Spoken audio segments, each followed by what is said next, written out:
Hello YouTube and welcome back to another video. I am Monster and I'm here to give you my predictions for the 2026 NASCAR Chase. I'm not just doing Cup, I'm doing all three series. Normally I wouldn't do all three, I would just do Cup, but my reasoning behind it is because this will probably be my only prediction video regarding the playoffs. I mean, I don't know if I'll do one once the field is actually set. But we'll cross that bridge when we get there. Because, like, if it was still the round by round thing, maybe I would. Because, obviously, eliminations and everything. But you have 16 drivers, and that's it this year. Which, I will say, because I haven't given my honest opinions on the format, I love it. I love that we're going back to something that, rewards consistency and, got not getting lucky at the right time, winning all the right races and whatever. I kind of predicted that they would go to a format like this. The only gripe I have is that it's 16 drivers for the Cup field. But, I mean, otherwise, I think it's a perfect format, and I'm glad that they're going back to this. So, without any further ado, I'm just going to go through Trucks and Xfinity real quick before we get to the hard-hitting Cup stuff, because, well, I mean, Truck and Xfinity, their fields are, competitive, sure, but not very big. So, I have locks, and then I have some spots that I have that we could debate on. So for the locks, I have Grant Enfinger, Caden Honeycutt, Justin Haley, Tyler Ankrum, Lane Riggs, Chandler Smith, Ty Majeski, and Christian Eckes. So those 8, I think we can all agree, are probably going to make the chase. I mean, Eckes contended in his 2 seasons previously with McAnally. Of course, Majeski's a truck champion. Front row are pretty good. Ankrum coming off a Champ 4 appearance. Same with Honeycutt in a Tricon truck that won the title last year. Enfinger's always a contender. And Justin Haley, I know Colleague and Dodge are new to the series, but Justin Haley, remember, this isn't his first rodeo in the truck series. 2018, he was competing for the championship, and he's coming down from Cup. So I think that plays to Justin Haley's strengths, if you will. Ninth, I think Stuart Friesen is going to make the chase. Now, originally I was debating between him or Daniel Hemrick. Now, you could also argue maybe any of the Thor Sport trucks. Like, I think Ben Rhodes is coming back, or Jake Garcia, who had a really good year last year.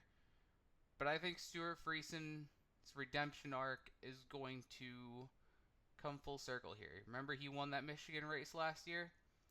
I think this year he's going to come in and pick up right where he left off last year, and he's going to make the chase. So that could be a little iffy one. Another iffy one that maybe some of us can agree. I have Brendan Queen being the last driver into the truck chase. And again, I said with Justin Haley, I know Colleague and Dodge, they're all new to this truck series field. But Brendan Queen's coming off a ARCA winning championship season. I see him as kind of like Lane Riggs in a sense. Both are short track guys.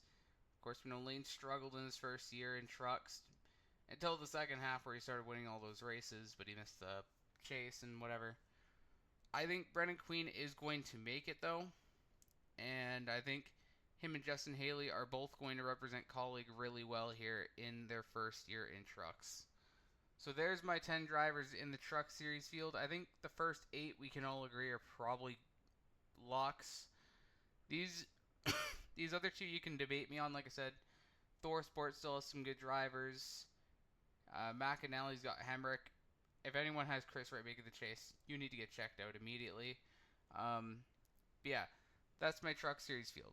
Now on to the O'Reilly Auto Parts series. And again, for my locks, we have Jesse Love. He's the defending O'Reilly Series champion. I have Carson Quaffle, who's going part-time, racing between the 1 and I think the 9 for JRM. But he's racing the full season for JRM, if I'm not mistaken. Allgaier, Sammy Smith, so I have all the full-time JRM guys going through, obviously. I have both the Haas cars, Sheldon Creed and Sam Mayer, going through. I mean, Haas, even though they're switching to Chevy, I still think they're going to be somewhat competitive. I have Brandon Jones and Taylor Gray for Joe Gibbs Racing going through. I mean, both have won races. Taylor Gray was really strong last year. Could have maybe won 2 races if the shenanigans at the first Martinsville race didn't happen. And I have Austin Hill. I know we all hate Austin Hill, but it's just the fact that we know he's going to make the chase. So, in terms of who I have going in, like I said, these 9 I think we can all agree. I mean, these are usually the competitive cars in the series. So, first up, I have William Sawalich making the chase for Joe Gibbs Racing. Unfortunate that he had to sit out the last 2 races of the season last year. But his season was night and day. The first half was horrible. But the second half, he showed something. He was contending for wins, getting top 5s, top 10s, left, right, and center. Had a chance to win 2 races if Connor Zilisch wasn't in the field. But I think William Sawalich will have a better year this year than he did last year. And plus, he's in a Joe Gibbs car, so I kind of expect that he should have a turnaround and be in position to make the chase this year. I mean, last year was his rookie year, so maybe we give him a pass, but this year I think the expectation is for Sawalich to make the chase. And the 11th, I did get some flack when I was showing this before today's video, but hear me out. And you can call me out for bias all you want on this, but just let me explain. Corey Day, I have making the chase. This is this is probably going to be my most controversial chase pick, but hear me out. Corey Day, in 11 starts last year, he got 2 top 10s, and he only finished outside the top 24 times? Not bad, I would say. And like Las Vegas top 5 run, I don't remember where he got a top 10. I think it was Gateway. Those are 2 tracks that really stand out to me for Corey Day. I think if he adjusts this car well, and plus it's Hendrick Motorsports, so I have a feeling that Corey Day will probably figure things out pretty quickly, especially with the starts he's made the last year. I may be being a little too optimistic here, but I think Corey Day has a chance to do it. I know there's Corey Day haters out there that are going to be, saying he's not deserving, but I believe Kyle Larson and Jeff Gordon see something. And again, you can call me biased because I'll admit Corey Day is probably one of my favorite Xfinity drivers now. So, I mean, Hendrick is there. I think Corey Day's got the talent. I mean, if he can put some things together, like in the races, I think he'll be a championship contender maybe next year. Not this year, but I think he's going to make the chase. I'm confident in that. Now, I had a few options here for this 12th spot. Ultimately, though, I went with Ryan Sieg making the final spot in the chase. So, I mean, Ryan Sieg, a really popular guy. I know him switching to Chevy with Haas is going to maybe throw RSS off a little bit. But I still think Ryan Sieg will be really competitive because we've seen how he's been with Ford, especially the last few years. That first win is coming. It has to. He's been close many, many times. I think this is the year Ryan Sieg maybe gets that first win. And I think that he's also going to put the 39 in the playoffs once again. Remember the last time RSS was at Chevy? He was doing pretty good competing for the championship. But obviously different format and all that. But I think Ryan Sieg will probably sneak his way in. Now, on to the Cup stuff, which I think is where most of you wanted to tune into this video. So, again, I'm going to get the locks out of the way because I think these are the ones we can agree on. I got Kyle Larson, the defending champion, obviously. We got Chase Elliott, Denny Hamlin, Ryan Blaney, Chase Briscoe, Christopher Bell, Joey Logano, William Byron, and Tyler Reddick. Those are the 9 I would consider locks to make the chase. I know Logano's been a little iffy the last few years, but it's an even number year. Logano's always good. Even if the format changes, which it did, I still think he's going to do fairly well. I mean, obviously, this is going to benefit guys like the two Chases, Briscoe and Elliott, I'm sure. Byron's been good. So I think, like I said, these 9 we can all agree should be going for it, you know? Let's get the next one out of the way. I got Chris Buescher making it. I'm sure this is one that I think everyone can agree as well. I don't necessarily have Buescher as a lock because he did miss the playoffs as they were known then the last 2 years. But in fairness to him, the last 2 years he was always the first guy out. He was the best of the rest. So if you ask me, I think Chris Buescher, he's a more consistent base driver. I think this format suits him very well. So I think the 17 is going to be a contender for a chase run. So yeah, I think Buescher's one I don't think anyone would argue. I also have one of his teammates, Brad Keselowski, making it into the chase this year.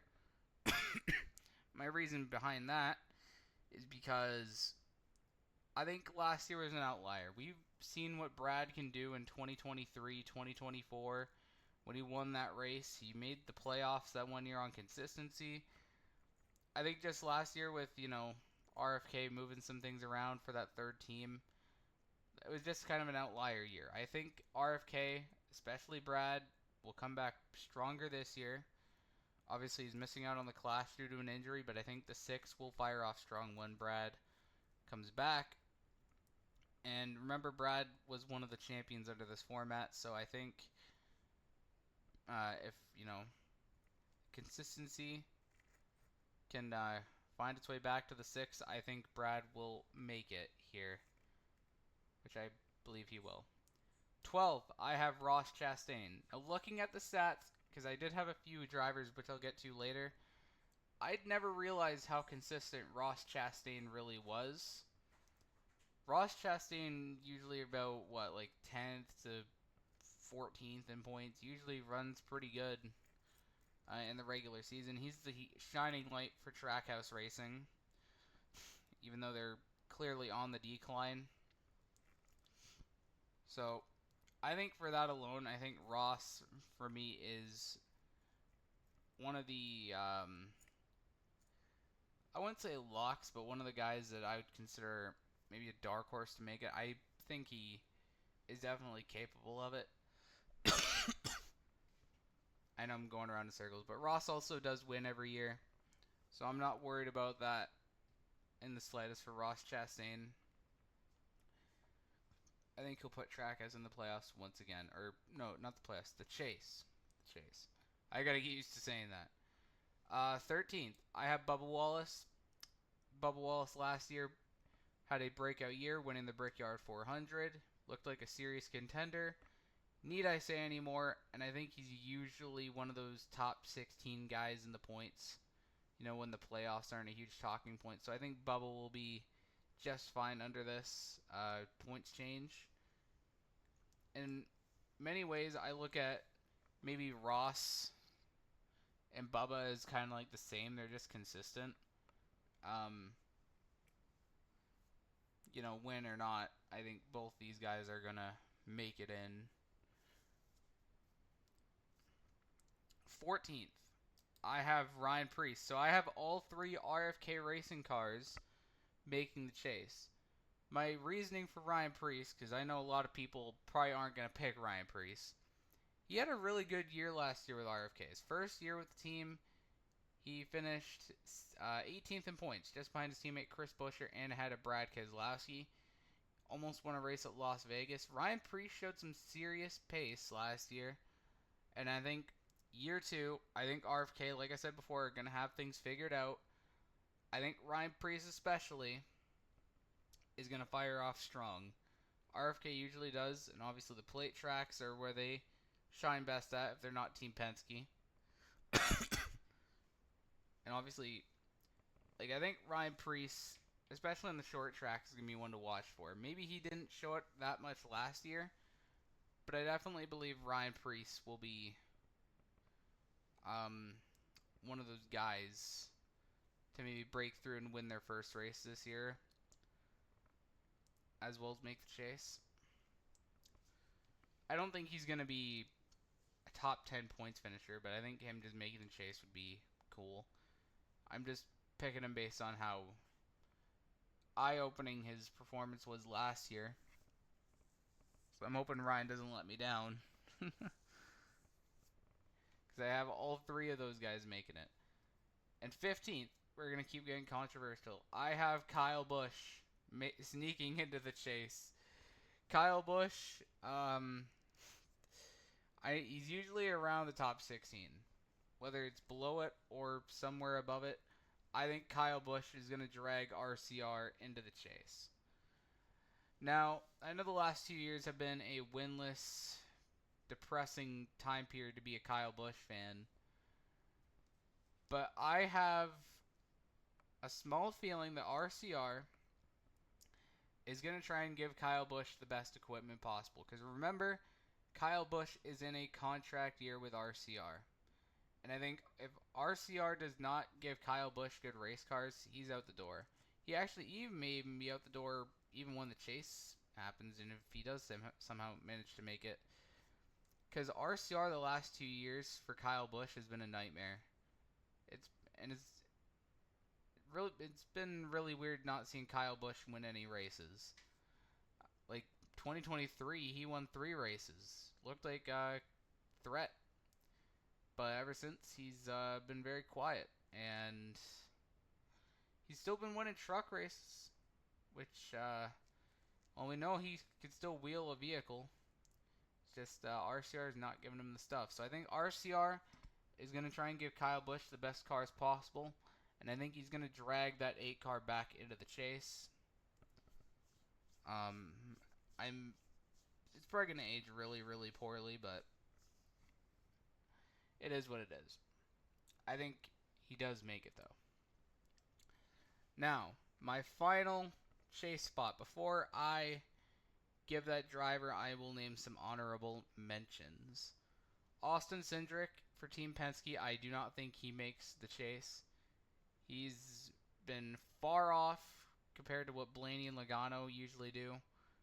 Very inconsistent. I do not think the 2 car will make the chase this year. I also don't think Austin Dillon will make the chase either. Obviously, the last 3-4 seasons, I don't remember. I think it's been 3.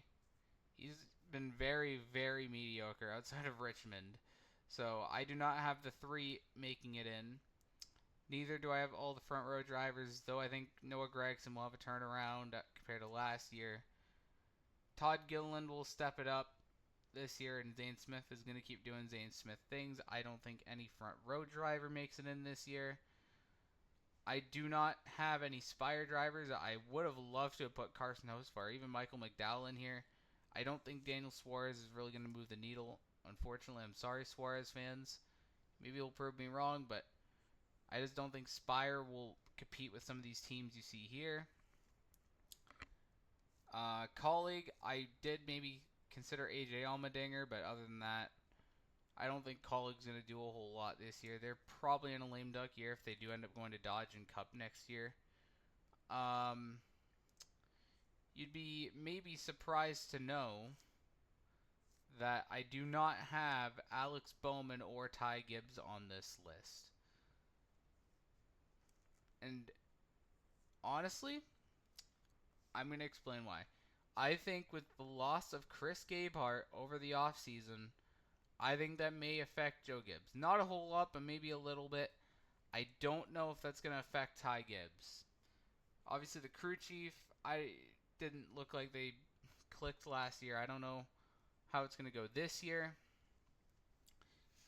But I don't think it's going to affect Briscoe, Bell, or Hamlin at all, because they're all championship contenders.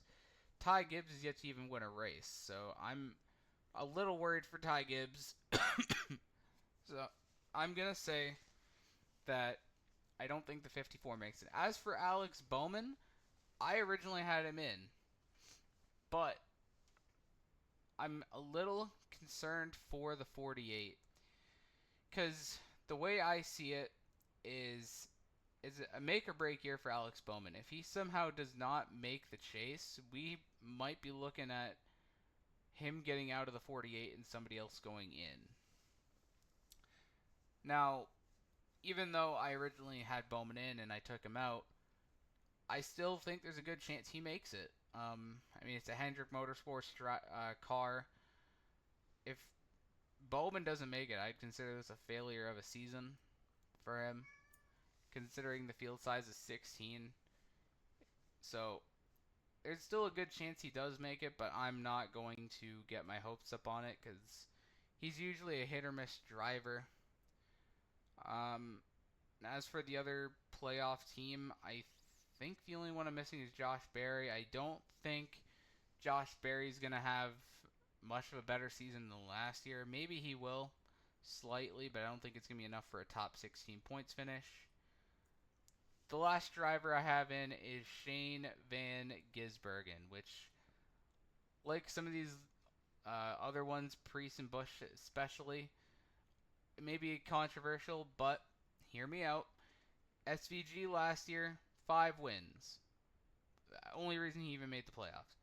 But this year, new format, wins mean 55 points. So SVG winning a road, if he can win maybe all 5 or 6 road course races, he could realistically sneak into the top 16. Like, I seen somebody calculated last year's points based on the format we have this year. SVG would have barely snuck into the top 16 with his 5 road course wins. Now, obviously, with the Cup field maybe catching up to SVG a little bit, I think Coda being the best example, maybe SVG doesn't win 5. But there's a catch here. SVG has been getting better on the ovals, and I've stressed this enough, especially when I was doing my postseason ranking for the 2025 season. SVG in the second half on the ovals was looking a little better. I mean, New Hampshire, Kansas, good examples. I think SVG, probably around the midpoint of the season, will probably start getting the hang of these ovals. And I think SVG is going to sneak into the top 16 like he did last year. If everything was under this format, that is.